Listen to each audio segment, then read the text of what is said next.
Wilt Chamberlain. Standing 7 feet 1 inch with freakish athleticism, Wilt Chamberlain wasn't just playing basketball, he was playing an entirely different sport. This is the guy who dropped 100 points in a single game and once averaged 50 points per game for an entire season. He was so unstoppable, the NBA basically had to pull out the rulebook and rewrite it from scratch. The man was swatting shots out of the sky and tipping in balls that were still floating above the rim. It looked less like basketball and more like someone messing with the difficulty settings. That's when the league tightened up the offensive goaltending rule, banning players from touching the ball while it was still hanging over the cylinder. That rule practically had Wilt's name written all over it. But Wilt wasn't done terrorizing defenders. Back then, the lane was only 6 feet wide. Wilt usually parked himself right under the hoop like it was his personal office and bullied anyone who dared to step inside. So the NBA doubled the paint to 12 feet, basically evicting him from his favorite spot. Then came his bizarre free throw trick. Wilt was a terrible free throw shooter, so he thought, why not just dunk from the line instead? And he did. Perfectly legal. Imagine lining up to rebound and the guy just takes off like a long jumper and throws it down. The NBA quickly shut that down with a new rule. You can't cross the line until the ball touches the rim. The funniest part? Even after all those adjustments, Wilt was still breaking records. He even led the league in assists once, just to prove he could. No matter what rules they threw at him, he just kept dominating. Allen Iverson. Allen Iverson's influence went way beyond his scoring and highlights. He forced the NBA to rethink both the rules on the court and the image of its players off it. His crossover dribble was iconic, so fast and nasty it sent defenders sliding the wrong way. But it also came with a little side-eye from refs. Iverson had a habit of sliding his hand under the ball just enough to make it look suspiciously close to a carry. Technically legal? Maybe. Unfair? Absolutely. The NBA never wrote a brand new rule, but suddenly, refs were whistling carries like they'd been waiting all season for the chance. Iverson basically turned the hesitation move into a crime scene. And then there was the off-court impact. Allen Iverson didn't just play basketball, he brought hip-hop culture straight into the NBA. Cornrows, baggy clothes, headbands, tattoos. He was unapologetically himself, and the league had no idea how to handle it. So what did they do? In 2005, they dropped the dress code like a pop quiz nobody studied for. The NBA rolled out a strict dress code requiring players to wear suits, collared shirts, or other business casual outfits during team activities. Because of Iverson, players suddenly had to show up looking like they were heading to a Wall Street internship instead of a basketball game. No more oversized tees, no more chains, no more sweats. Suits, blazers, and collared shirts became the new law of the land. The rule was a direct reaction to his style, with league officials worried it projected the wrong image. Iverson didn't bite his tongue either. He blasted the policy, saying it unfairly targeted players like him and stripped away individuality. The dress code sparked a heated cultural debate that lingered for years. And here's the funny part. Fast forward to today, and the tunnel is basically Paris Fashion Week with sneakers. Players show up in wild fits that make Iverson's baggy jeans look tame. So, in the end, Iverson's influence never really went away. It just took the league a while to catch up. Shaquille O'Neal. Shaq wasn't just a player, he was an earthquake in sneakers. At 7 feet 1 inch and over 300 pounds, Shaq was so dominant that the NBA literally had to change the game just to deal with him.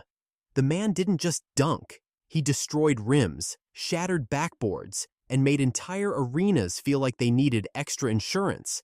After a couple of expensive Shaq quakes, the league told manufacturers to reinforce the backboards and stanchions so teams wouldn't need a construction crew every time he played. But the real rule change came with his unstoppable style of play. Back in the late 90s and early 2000s, defenders had no real answer for him in the paint, so instead of trying to stop him, they just started fouling him. Constantly.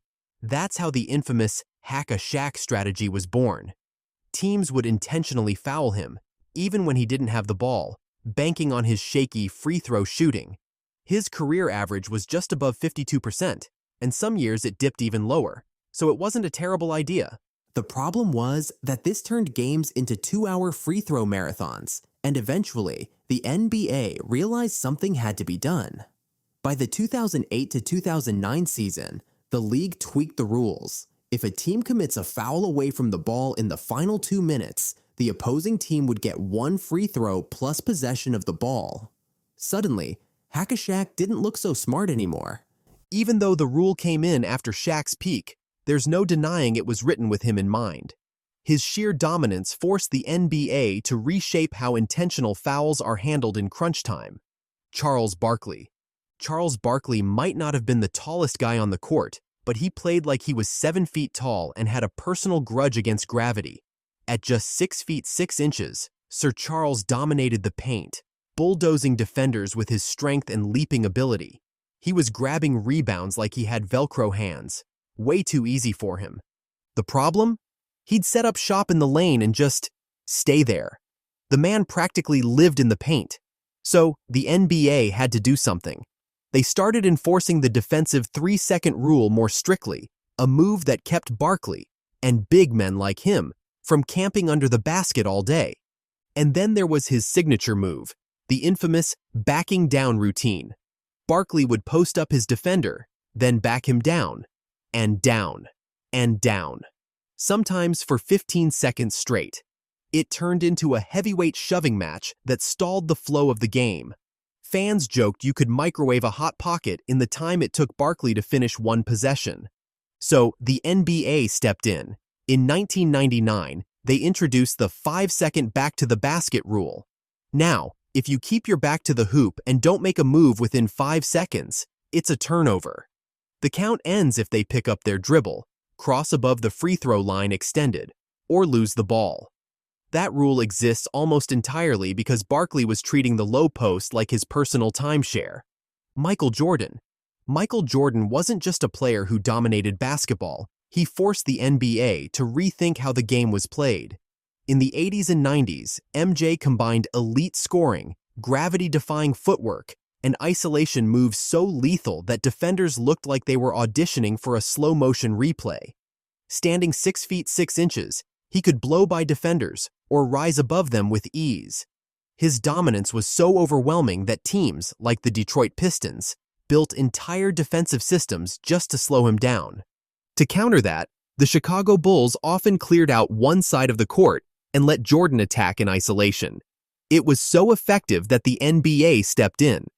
By the 1994 to 95 season, the league introduced a rule cracking down on illegal offense, penalizing teams that overloaded one side just to give one player space. If too many teammates stood still while Jordan went one-on-one, referees could call a violation and hand over possession. This change pushed teams, including the Bulls, toward more ball movement and structured offense. It also made Phil Jackson's triangle offense even more valuable. Jordan still thrived, averaging nearly 30 points per game under these restrictions. The most famous change tied to Jordan came in the mid-1990s, when the NBA decided to clean up defense. Why?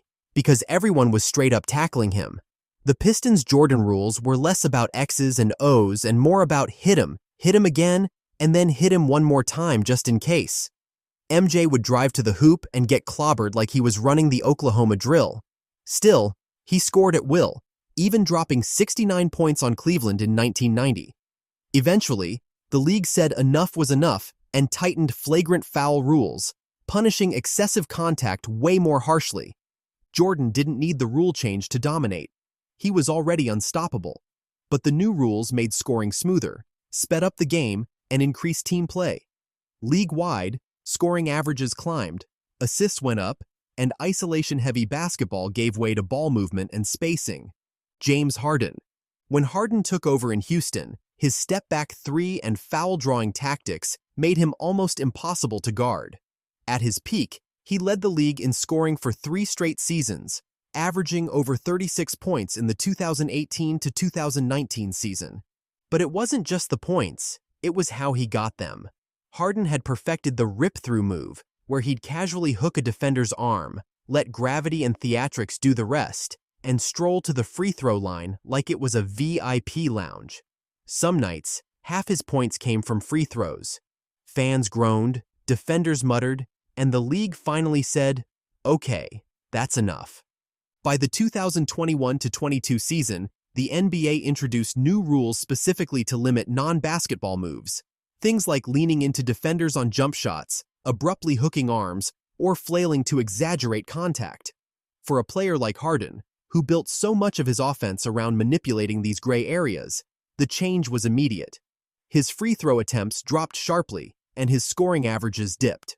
Still, Harden adapted. Even without constant trips to the line, he remained a dangerous offensive weapon, shifting more into a playmaking role.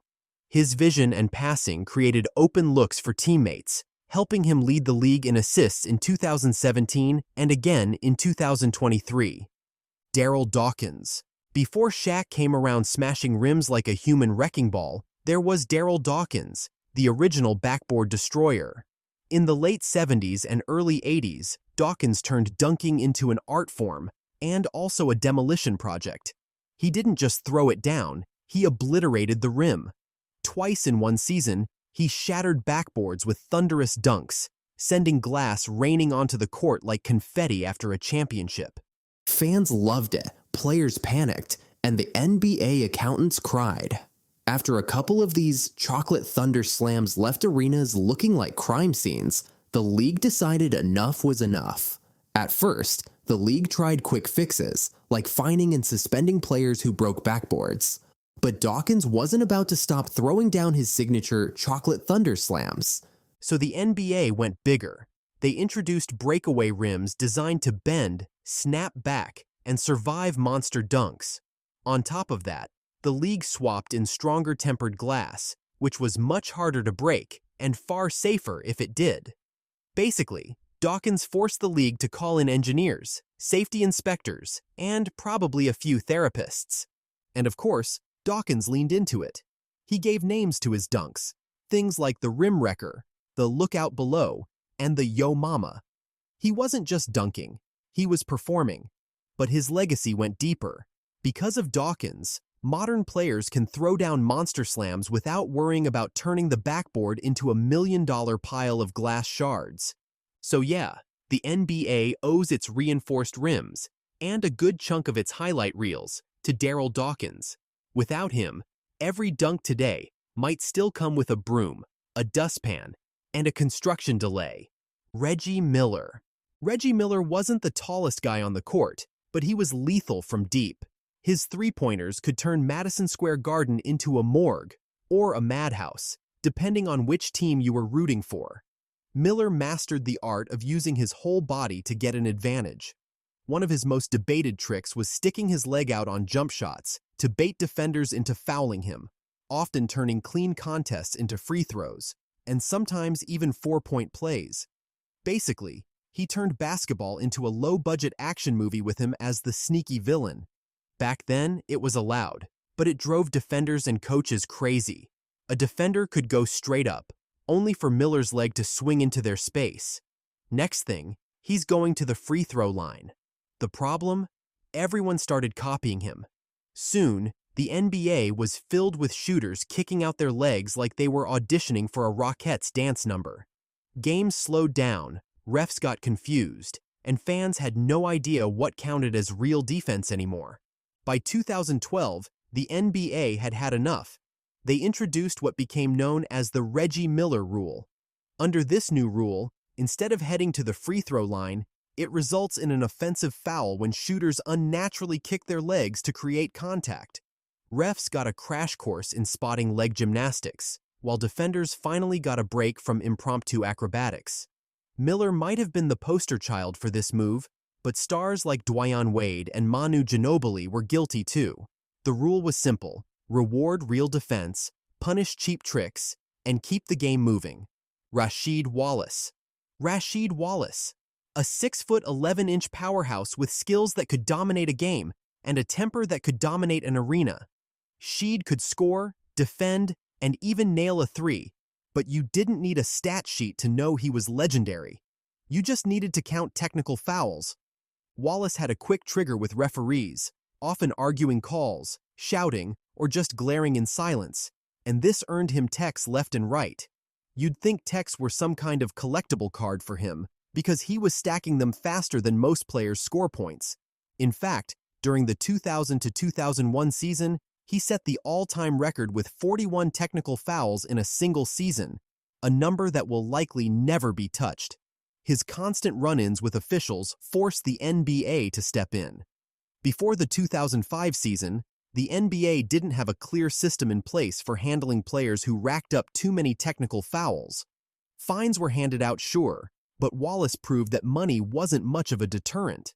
In response, the league decided it needed to enforce stricter penalties. By 2006, the league introduced the Rasheed Wallace rule, limiting players to 16 technical fouls per regular season. Once a player hits that number, they get suspended for 1 game, with further suspensions for every 2 additional techs. The change was significant. That season, Wallace racked up 17 technical fouls and was suspended for 1 game because of it. Compared to his earlier years, that was relatively mild. Across the league, the number of technicals also declined. Wallace's name kept surfacing during the implementation of the rule, mentioned in training sessions, league memos, and even press conferences. Officials openly admitted that his behavior was a driving force behind the adjustment. Still, it wasn't only about him. The rule proved effective and remains in place today. Wallace continued to argue and yell, but now he fully understood that the penalties carried real weight. Trent Tucker. Trent Tucker may not be the first name that comes to mind when you think of rule changes, but his impact on the NBA was massive. On January 15, 1990, playing for the New York Knicks, Tucker hit a game-winning three-pointer against the Chicago Bulls, with only 0.1 seconds left on the clock. The Bulls were furious. Michael Jordan and coach Phil Jackson immediately argued that it was physically impossible to catch and release a shot that quickly, and they weren't wrong. Back then, the NBA rulebook had no clear standard for how much time a catch-and-shoot required, so the refs let the basket stand. The controversy didn't die down, though. Talk shows debated it, fans argued, and the league eventually brought in experts who confirmed what the Bulls had been saying. At least 0.3 seconds are needed to catch and fire. After reviewing the controversy, the league introduced what became known as the Trent Tucker rule. Under this rule, at least 0.3 seconds must be on the clock for a player to realistically catch and shoot the ball. Anything less than that is only enough time for a tip-in or a direct tap of the ball. This applies at the end of every quarter and overtime, saving fans from watching miracle shots that belong in a superhero movie. Ever since, coaches have had to draw up last-second plays with the Tucker rule in mind.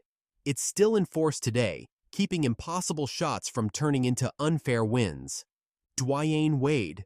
Dwyane Wade wasn't called Flash for nothing. The man moved like gravity was just a polite suggestion. His relentless drives to the basket made him one of the most exciting slashers in the game, but they also created headaches for defenders and referees. Wade had mastered the art of selling contact, twisting and falling in ways that almost guaranteed a whistle. He'd flash a shot, wait for the opponent to bite, and then propel himself into their space like he was cannonballing into a pool full of free throws. The referees would blow the whistle, Wade would head to the line, and opposing fans would question why they ever liked basketball in the first place. It worked like a charm. He led the league in free throws multiple times, even averaging nearly 11 attempts per game in the 2006 to 2007 season. But while brilliant offensively, it slowed the game and turned contested shots into referee exhibitions. By the 2021 to 2022 season, the NBA decided enough was enough. They implemented new guidelines. If a player jumps sideways or into a defender purely to draw contact after a pump fake, it's no longer a shooting foul. Play continues. Refs were instructed to focus on legitimate scoring attempts rather than crafty maneuvers. Although Wade had retired by then, his style helped prompt the rule. Officials even used footage of him during training to illustrate what not to call. The rule changed the landscape for the next generation of foul hunters, reducing free throw opportunities for stars like Luka Doncic, James Harden, and Trae Young. The NBA we watch today didn't happen by accident. These players didn't just dominate the game. The league had to bend, tweak, and sometimes rewrite the rulebook just to keep up with their talent. From Wilt to Wade, each superstar left their mark, and their influence is still felt every time the ball hits the court. So next time you see a highlight, remember, some of the greatest plays also came with the greatest rule changes.